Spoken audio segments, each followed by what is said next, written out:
네, 우리 좌우성도 인사하겠습니다. 네, 반갑습니다. 한 주간 평안하셨습니까? 네, 날씨가 이제 점점점 이제 따뜻해지고 있습니다.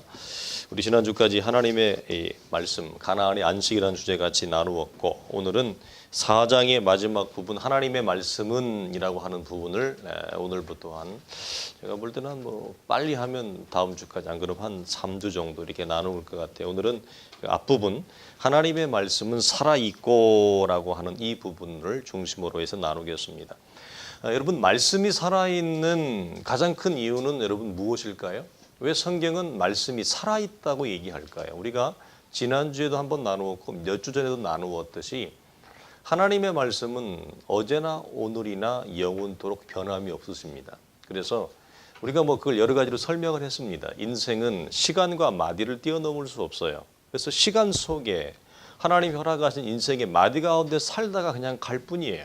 그러나 하나님은 그런 인생의 시즌, 시간과 마디 위에 초월하여 계셔서 부분적인 것에 제한받지 아니하시고 온전하고 완전한 분이기 때문에 그분에게는 세상을 창조할 때도 현재이고 출애굽의 세대에도 현재이고 오늘날 우리에게도 현재이다. 그리고 우리 다음 세대에도 뭐죠? 하나님은 어제나 오늘이나 영원토록 변함없으시기 때문에 그분은 뭐죠?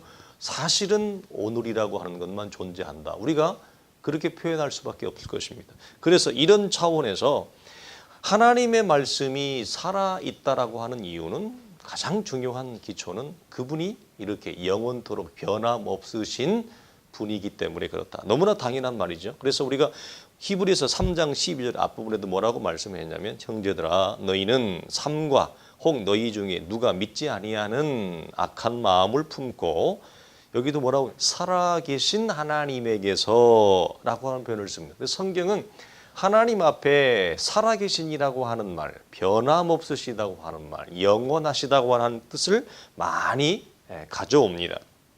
여러분, 하나님의 교회의 사역자들은 이 살아계신 하나님의 말씀이 오늘 하나님의 교회 속에 주어질 때 감당해야 되는 역할이 있어요. 물론 목회자가 교회를 돌봄에 있어서 목회적인 어떤 돌봄의 사역적인 기능은 여러 가지가 있습니다만, 가장 성경이 하나님의 교회 사역자들에게 가장 이 중요한 포지션, 가장 중요한 몫을 놓는 게 뭐예요? 변함없으신 하나님으로부터 뭐죠? 말씀을 받아 하나님의 교회와 성도들에게 말씀을 전달해주는 그 전달자의 역할이라고 하는 것이 가장 큽니다. 그러니까 우리가 예를 나누었습니다만, 목사님이 찬양 인도도 굉장히 잘하시고 막 찬양의 은사도 많으셔서 악기도 잘 다루시고 사람이 서글서글하고 좋아서 성도들하고 잘 교제하고 굉장히 그 목회를 하는 데 있어서 뭐죠? 이렇게 그 윤활지 역할을 합니다. 좋습니다. 그래서 이런 목회의 주변 것들을 못하는 것보다는 어때요? 잘하는 게 훨씬 좋습니다. 그러나 예를 들어서 이렇게 목회의 주변, 목회에 관한 것들만 잘하고, 가장 하나님의 교회 속에 중요하게 역할하는 게 뭐예요? 하나님의 말씀을 받아 전달하는 이 역할, 이 위치와 자리에 있어서는 부실하다면 곤란하게 되어지는 것입니다. 그래서 하나님의 교회 사역자들 중에 가장 큰 역할은 뭐냐? 뭐니 해도 하나님으로부터 말씀을 받아 전달하는 이 위치와 자리에서 역할을 바르게 감당하는 건데, 이게 만만치가 않습니다. 만만치가 않다는 겁니다. 그래서 전도서 12장 11절에도 보면, 지혜자들의 말씀들은 찌르는 채찍들 같고 회중의 스승들의 말씀들은 잘 박힌 목 같으니 다 한 목자가 주신 바니라, 이렇게 나와요. 그러니까 말씀을 전달하는 여러 통로, 지혜자들, 스승들을 얘기하는데 그 뿌리가 어떻다는 거예요?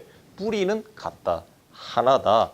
누구로부터 주어지느냐? 우리의 영원한 대제사장 되시고 영원한 목자 되시는 예수 그리스도를 통해 주어지는 바다. 사도행전 7장 38절에도 이렇게 얘기합니다. 신의 산에서 말하던 그 천사와 우리 조상들과 함께 광야 교회에 있었고 또 살아있는 말씀을 받아 우리에게 주던 자가 이 사람이라, 이렇게 하죠. 그래서 동일한 게 뭐죠? 살아계신 하나님으로부터 무엇을 받아요? 말씀을 받아 전달해 주는 역할, 이 역할로 서 있는 게 하나님의 교회 사역자들인데 이게 이제 언뜻 보면 이게 뭐 말씀만 받아서 주면 되네 이런 생각이 되잖아요. 아주 간단하게 그냥 단면을 딱 잘라가지고 뭐 말씀만 받아서 이렇게 전달해 주면 되겠구나. 그렇게 보이고 그렇게 여러분 이해하면 곤란합니다. 이 자리에서 말씀을 받는 것은 우리가 보통 이제 옛날 영화에도 보면 나오지만 신탁이라는 뜻이 이런 뜻이에요. 신탁. 투자 신탁이 아니고 하나님의 말씀을 신탁받아 전달하는 이건데 이게 이 자리에 있는 게 서 있는 게 굉장히 어떻게 표현을 해야 할까요? 그 신탁의 자리에 있어 보지 않은 사람들은 잘 모르는 굉장한 영적인 무게와 고통이 있습니다. 그래서 이 신탁의 자리로 부름받은 것은 내가 가려고 하는 게 아니라 하나님이 불러주어야만 그 자리에 견뎌낼 수 있다. 은혜로 견뎌낼 수 있다. 자, 여기까지만 하고요. 그래서 우리가 분명히 확인할 것은 성경의 모든 말씀들은 우리가 사람의 이 입을 통해서 사람의 이 언어를 통해 전달이 되어집니다. 그러나 중요한 사실은 성경이 무엇을 강조하냐면 전부 다 하나님에게서 받아 하나님으로부터 나온 말씀이라는 하나님의 입으로부터 나온 말씀이라고 하는 것을 뭐죠? 훨씬 중요하게 강조합니다. 그래서 베드로 후서 우리가 잘 아는 말씀이 읽잖아요. 1장 21절 이렇게 얘기합니다. 예언은 언제든지 사람의 뜻으로 된 것이 아니요 오직 성령의 감동하심을 받은 사람들이 하나님께 뭐예요? 받아서 말을 하는 것이다. 이렇게 우리가 언뜻 보면 아까 단면만 자르면 목사는 말쟁이처럼 소리꾼처럼 이렇게 말을 많이 하고 소리를 전달하는 것으로 이해를 하지 마시고 성경이 중요하게 여기는 것은 뭐냐면 여러 지혜자들이 있다는 거죠. 여러 스승들이 있어요. 여러 선지자들이 있어요. 그러나 그들의 공통점이 뭐예요? 자기 말을 하는 게 아니라 한 뿌리를 가지고 있다. 하나님의 말씀과 언어의 뿌리를 가지고 있는데 그게 뭐냐?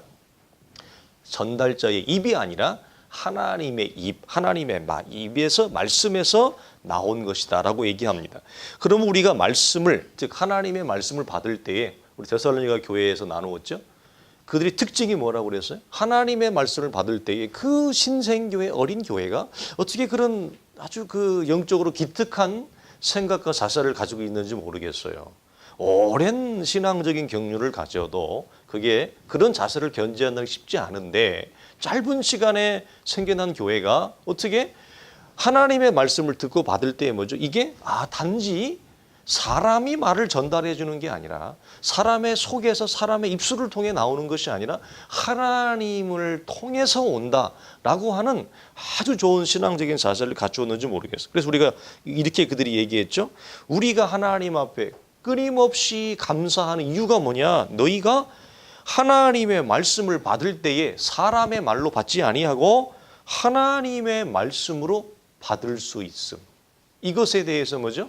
사도가 굉장한 감탄과 감사를 하고 있는 것입니다. 또 베드로 사도는 이 하나님의 말씀을 받는 문제에서 또 이렇게 얘기합니다. 우리에게는 더 확실한 예언이 있다. 그 더 확실한 예언은 어두운 데를 비추는 등불과 같으니 너희가 이것을 들을 때에 뭐죠? 주의하는 것이 옳으니라. 옳으니라와 동일한 말은 무슨 말이에요? 마땅하니라. 이렇게 표현을 합니다. 그래서 우리가 하나님의 말씀을 받는 사실은 어떤 신앙적인 어떤 열심과 행위와 신앙적인 덕목보다도 가장 중요한 위치에 있어요. 무엇이? 하나님의 말씀을 받는 것이. 그래서 하나님의 말씀을 잘못 받으면 그 사람이 부리는 신앙적인 열심이나 뭐 정성이나 행위나 이런 것들은 뭐죠? 모두 다 불완전하며 그릇되며 연약합니다. 그래서 그것의 특징이 무엇이에요? 하나님의 말씀을 받을 때 있어서 실패하는 자들이 신앙적 열성을 가질 때에 등장하는 것은 모두 다 자기의 행위의 옳음과 자기 자신의 의를 드러내는 자기 자신을 드러내는데 뭐죠? 열성과 행위와 열심을 동원할 뿐이다 라고 하는 사실입니다. 그래서 히브리서 저자가 계속 강조하는 것은 뭐냐? 하나님의 말씀을 놓치는 것은 우리 지난주까지 나눴어요. 가나안의 안식을 뭐 하는 거예요? 상실하고 잃어버리는 거다. 그래서 이걸 쉽게 말하면 뭐예요? 가나안의 안식을 상실한다는 게 우리가 우리의 삶에서 쉽게 경험하는 거예요. 그냥 한 예배 안에서 한 주일 안에서 우리가 쉽게 경험할 수 있는 게 뭐냐면 하나님의 말씀을 하나님의 입에서 나오는 말씀을 허락되어진 시간과 장소와 때에서 우리가 놓치면 위로부터 주어지는 하늘로부터 주어지는 신령한 은혜들을 다 상실해요. 이게 여러분 참 놀라운 거예요. 여러분 어떤 교회는 은사가 많은 교회가 있을 수 있고 어떤 교회는 지식이 많은 교회가 있을 수 있고 어떤 교회는 성도들의 열심과 어떤 교제가 풍성한 교회가 있을 수 있습니다. 분명히 있죠. 그러나 여러분 아무리 은사가 많고 교회가 아무리 지식이 많고 성도의 교제와 나눔이 아무리 풍성해도 그 공동체의 중심에 무엇이 없으면 하나님의 말씀이 없으면 은사가 아무리 많고 지식이 아무리 많고 아무리 성도의 교제가 여러분 훈훈해도 교회는 어렵습니다. 이 사실을 우리가 기억을 해요. 그래서 상실의 문제, 위로부터 주어지는 하나님의 신령한 은혜들을 뭐죠? 잃어버려요. 근데 이 상실의 문제, 잃어버림의 문제는 미래의 문제가 아니에요. 먼 내일의 문제가 아니라 오늘의 문제이고 현재의 문제예요. 어디에서 우리가 실패할 때 하나님의 말씀을 들으면서 실패할 때 바로 우리 안에 찾아오는 건 뭐냐면 상실의 문제라는 거예요. 그리고 그것은 내일의 문제가 아니고 오늘의 문제이고 현재의 문제예요. 그래서 우리 안에 우리가 여러분 하나님 예배가 참 내가 생각해도 우리가 예배 안에 흠뻑 들어가면 뭐죠? 예배가 이렇게 짧게 끝났나? 예배의 시간 가는 줄을 몰라요. 사실 이게 이제 여러 측면이 있는데 예배가 시간 가는 줄을 모르고 짧게 예배가 드려졌는데 예배가 굉장히 사실은 시간적으로는 길었어요. 근데 자기가 하나님의 말씀을 효과적으로 받을 때는 시간의 여러분 흐름이 잘 감지가 안 돼요. 굉장히 하나님과 말씀 안에서 무엇이 되는 거예요? 하나가 되어지고 일치가 되어진다는 거죠. 그럴 때 우리가 우리 안에 뭘 경험해요? 말씀 안에서 예배 안에서의 위로부터 주어지는 신령한 은혜들이 여러분 우리 안에 가득 차는 것. 하나님의 샬롬과 불안했던 마음이 안전해지고 불만족스러웠던 마음이 우리 마음에 평강이 찾아오고 만족감이 오고 잃어버렸던 기쁨과 즐거움들이 회복되어지는 것. 우리가 그런 것들을 경험하죠. 그러나 그 누구나 다 하나님 사람들은 마찬가지예요. 그러나 우리가 말씀 안에서 이런 것들을 놓쳐버리면 예배 안에서 놓쳐버리면 어떡하죠? 말씀을 들었는데 뭘 들었는지도 모르고 예배를 드렸는데 시간만 쳐다보고 있고 왜 이렇게 오늘은 설교가 길까? 이렇게 여러분 우리가 지나가면 그 상실의 문제는 내일의 문제가 아니고 예배 끝남의 문제가 아니라 바로 지금 나의 문제예요. 그래서 마음 안에 뭐죠? 그나마 가지고 있던 샬롬도 깨지고 그나마 가지고 있던 기쁨도 깨지고 그나마 가지고 있던 감격의 불씨도 사라지고 뭐죠? 짜증만 나고 화만 나고 불평과 원망이 막 우리 안에 막 올라와요. 그래서 상실의 문제는 뭐죠? 바로 오늘의 문제이다. 내일의 문제가 아니다. 무엇을 놓칠 때? 위로부터 주어진 하나님의 말씀을 받음에서의 실패할 때. 자, 그러면 어떤 우리가 이유 때문에 하나님의 말씀을 받을 때 여러분 우리가 살아날까요? 그러면 우리가 예배 안에서 말씀을 잘 받으면 우리가 살아나고 사실은 우리가 말씀을 못 받으면 말씀을 상실하면 우리는 사실은 깨어지는 것을 우리가 여실히 경험합니다. 그럼 왜 그럴까요, 여러분? 그 원리가 왜 그럴까요? 여러분, 하나님의 말씀은 여기서 있는 연약한 사람을 통해 전달되지만 사실은 어디에서 나온 거라고요? 뿌리가 하나님의 입에서 나온 거예요. 이게 중요해요. 이게 중요합니다. 그래서 사실 이런 측면이 있어요. 우리가 말씀을 이렇게 전달하는 전달자로서 성경을 보다 보면 특히 오늘날 같이 기록된 계시의 말씀이 정돈되어져 있는 시대의 사역자들은 말씀을 이렇게 전달하려고 보면 내 신앙적인 수준과 내용을 뛰어넘는 성경의 본문이 많을까요, 적을까요? 굉장히 많죠.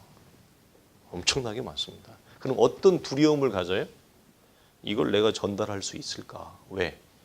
내 신앙적인 격과 수준을 높이를 뛰어넘으니 그걸 전달하기에는 뭐죠? 너무 부담스러운 거예요. 너무 커서. 근데 나는 너무 작으니까, 나는 너무 연약하니까 그 내용을 전달하기에는 뭐죠? 여러분 너무 힘이 드는 거죠. 내가 감당이 안 되는 측면이 있어요. 그럴 때 그러면 여러분 감당이 안 되는 측면 말씀은 다 빼버리고 감당되는 것만 전하면 설교 몇 번이나 할 수 있을 거예요? 아마 평생 목회해도 설교 몇 번 안 해도 될 거야.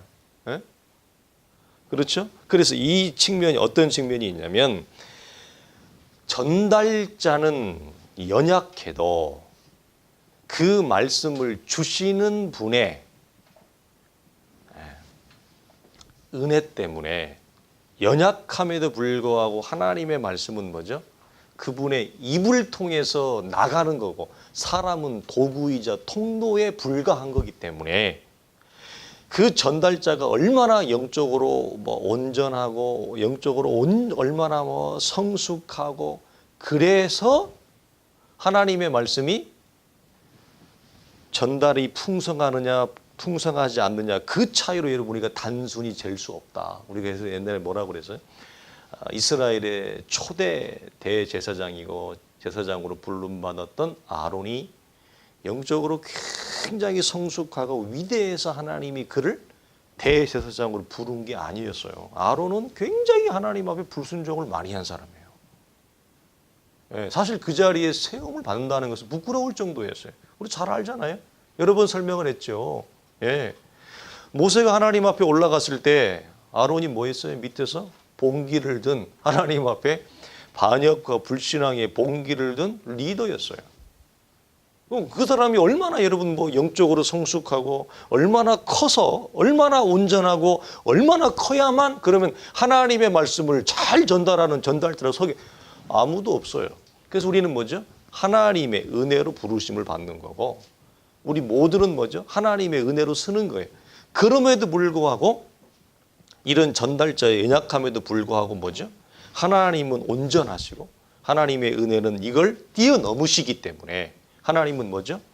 당신의 교회와 당신의 성도들에게 필요한 하나님의 은혜의 자양분이 있기 때문에 전달자의 연약함을 통해서라도 뭐죠? 당신의 말씀을 뭐죠? 전달하도록 하는 거예요. 그래서 하나님의 입을 통해 나온 원리, 사람의 입이 아니라 이것은 여러분 이런 겁니다. 잘 기억하십시오. 창세기 2장 7절을 보면 우리가 여러 번 찾아봤죠. 하나님이 사람을 창조하시고 하나님이 아담을 창조해 놨는데 아담이 움직이질 않아요. 다 지어놨는데 그때 하나님 뭐 하세요? 그 코에 생기를 뭐예요? 불어 넣으신다 돼 있어요. 다 창조한 인간이 움직이지 않는 인간. 외형적으로는 살아있는 것처럼 보이는데 아담이 움직이질 않아요. 생명의 기운이 없어요. 생명이 없다는 거죠. 그때 하나님이 아담을 살아 움직이게 하는 원리가 뭐죠? 아담의 코에 당신의 숨을 호흡을 불어 넣으셔요. 그러니까 아담이 어떻게 돼요?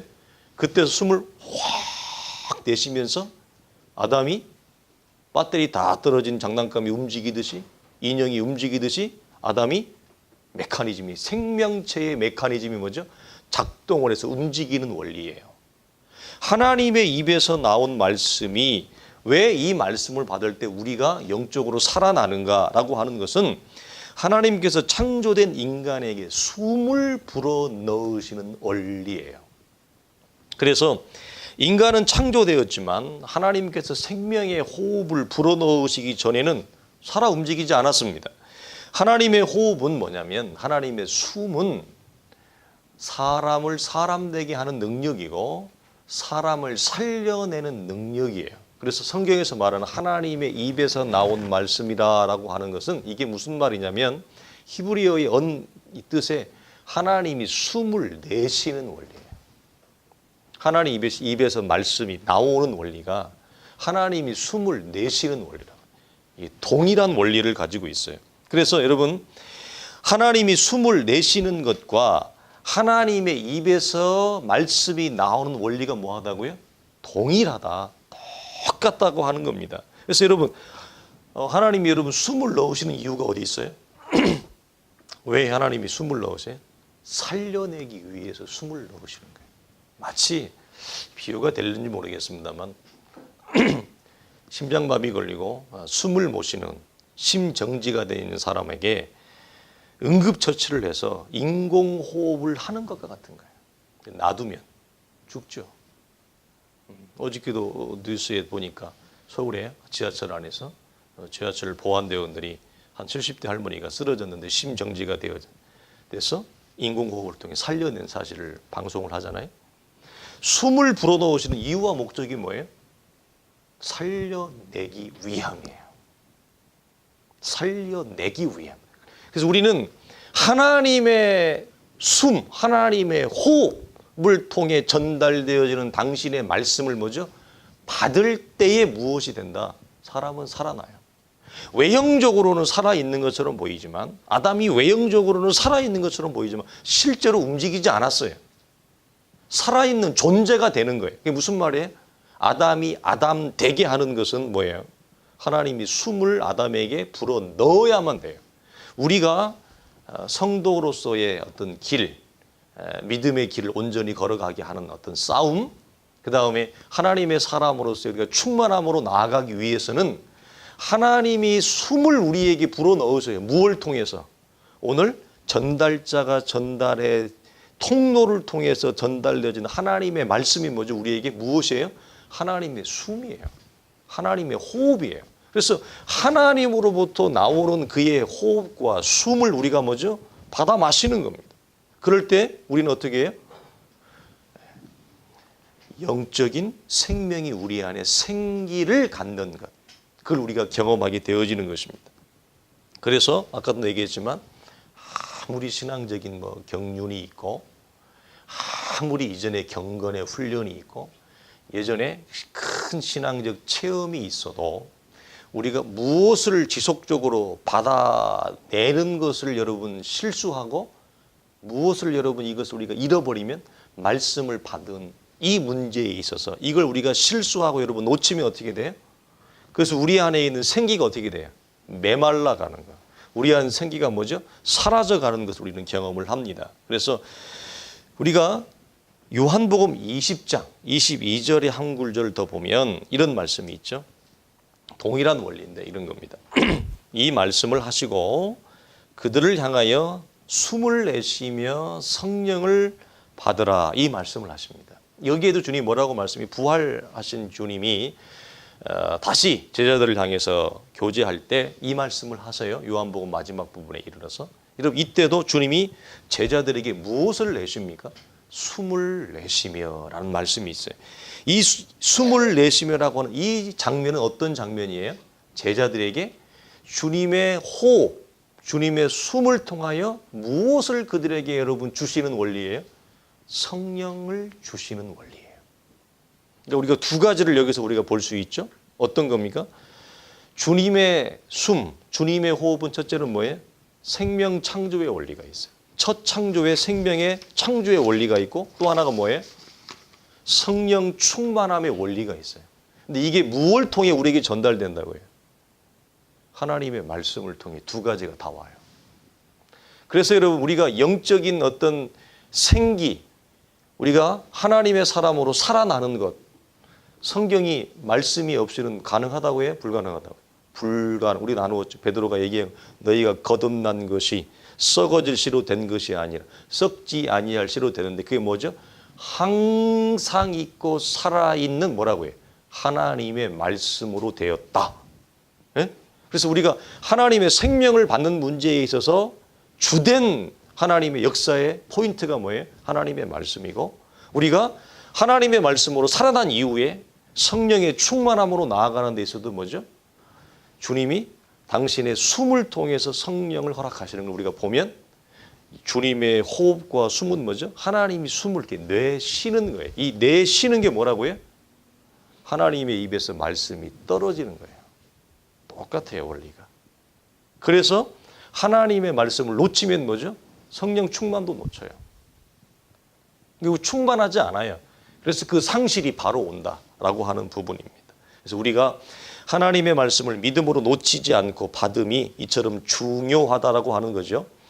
우리가 마지막으로 디모데후서 우리가 3장 16절 17절 말씀 보면 우리가 잘 아는 어릴 때부터 많이 외우는 말씀이 있죠. 모든 성경은 하나님의 감동으로 된 것으로 교훈과 책망과 바르게 함과 의로 교육하기에 유익하니 이는 하나님의 사람으로 온전하게 하며 모든 선한 일을 행한 능력을 갖추게 하려 함이니라 되어 있어요. 우리가 헬라 히브리어를 몰라도 우리가 여기까지 말씀을 들으면 하나님의 감동으로 무엇이? 모든 성경은 하나님의 감동으로 된 것으로 할 때 이 감동이 여러분 뭘까요? 여러분 헬라 안 배워도 히브리어를 몰라도 이 감동이 뭘까요? 하나님의 감동으로 이게 뭐죠? 하나님이 숨을 후 불어 넣으신 거예요. 이게 감동하심으로예요. 그 하나님이 숨을 불어 넣어 어디에다가? 모든 당신의 말씀에다가. 그래서 기독교는 처음도 말씀이에요. 중간도 말씀이에요. 마지막도 말씀인 거예요. 우리가 아무리 은사가 있고 지식이 있고 우리가 열심이 있고 열정이 있어도 무엇이 없이는 하나님의 호흡인 말씀이 없이는 기독교는 뭐죠? 설 수 있다 없다? 없다. 우리 개인의 신앙도 마찬가지이다. 우리의 개인의 신앙의 중심에 무엇이 있느냐? 하나님의 숨이 있어요. 하나님의 호흡이 있어요. 그래서 그 호흡과 숨을 놓치면 여러분이 이런 거예요. 영적으로 잘 서 있는 사람들이 이런 걸 경험할 수 있어요. 여러분 혹시 여러분 일상에 경험한 적이 있을 거예요. 신앙적인 걸음을 괜찮게 좀 걸어갔던 사람들이 경험하는 건데 이런 거죠. 하나님의 생명을 받은 사람 이런 경험을 해요. 하나님과의 관계가 우리가 소원해지고 하나님과의 관계가 멀어지고 그런 뭐죠? 하나님의 입으로부터 나오는 말씀이 우리 속에 여러분 점점 사라져갈 때 우리가 뭘 느껴요? 영적으로 메마름을 경험해요. 영적으로 메마를 때 우리가 뭘 경험하죠? 굉장히 영적으로 강팍해지고 삭막해지고 우리 안에 있는 부드러움과 온유함들이 사라져가고 그렇죠? 우리가 영적으로 바짝바짝 말라가고 무거워지고 답답해지고 건조해지는 것을 우리가 느껴요. 우리가 경험했죠, 여러분? 하나님의 호흡인 말씀이 우리 속에 사라져가기 때문에 그렇습니다. 그 말씀을 여러분 놓쳐가면 누구라도 할 것 없이 내가 왜 이러지? 이게 아닌 것 같은데? 이런 반응을 가져요. 그리고 반드시 뭐죠? 그런 것들이 우리의 삶에 무거움과 답답함과 건조함으로 드러나게 돼 있어요. 그럴 때 우리가 여러분 그걸 치유할 수 있고 일어날 수 있는 유일한 방법은 뭐예요? 다시 하나님과의 관계의 회복인데 그 관계 회복의 중심에 무엇이에요? 하나님의 호흡인 말씀이 있어요. 그 하나님의 호흡인 말씀을 통해서 뭐죠? 우리 안에 생기가 차고 넘치는 은혜가 우리 속에 주어질 수 있기를 주님의 이름으로 간절히 축원합니다. 기도하겠습니다. 하나님 감사합니다. 모든 성경은 하나님의 감동으로 되었다 말씀했습니다. 주님 참으로 그렇습니다. 우리는 호흡을 하지 아니하면 살아갈 수 없는 인생입니다. 하나님 우리는 숨을 내쉬지 않으면 하나님 죽습니다. 우리가 하나님 건강한 사람은 호흡을 잘한다 그러는데 건강하지 못한 자들은 호흡이 불안정합니다. 주님 맥이 불안정합니다.